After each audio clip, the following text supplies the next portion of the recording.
So in this video, I'm going to be showing you the entire process of how to set up, activate or renew your ZXW software. So for the first step, you're going to want to go to our guide site, which is linked in the description below.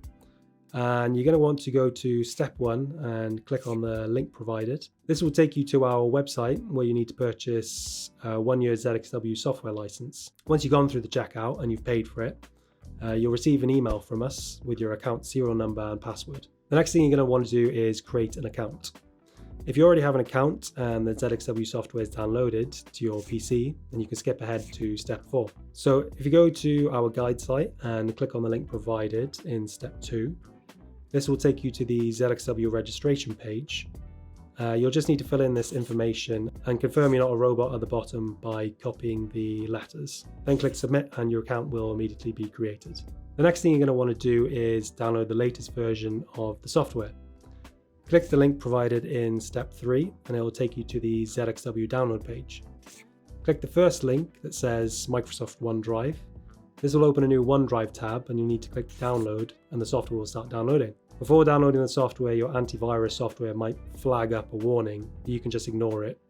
It's 100% safe and it's not a virus. When it's finished downloading, you'll need to find the file in your downloads and extract all of the files and put them into a new folder on your PC. I'm just going to keep mine in my downloads.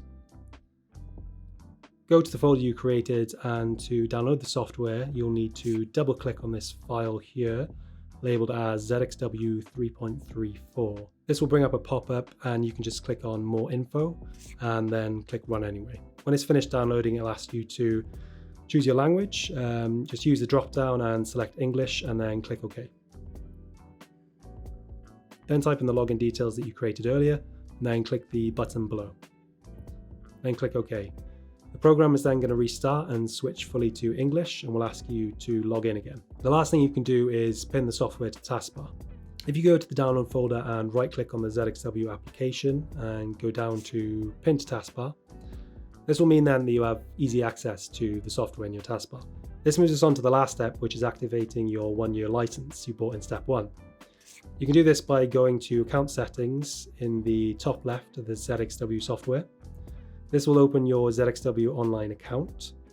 Click on authorization renewal on the left hand side, and here's where you'll enter the serial number and password that you were emailed. To activate the 1-year license, you might need to log out of the software and then log back in again. And that's it. I hope this was helpful, and if you get stuck at all, then send us an email or jump on live chat and we'll be happy to help.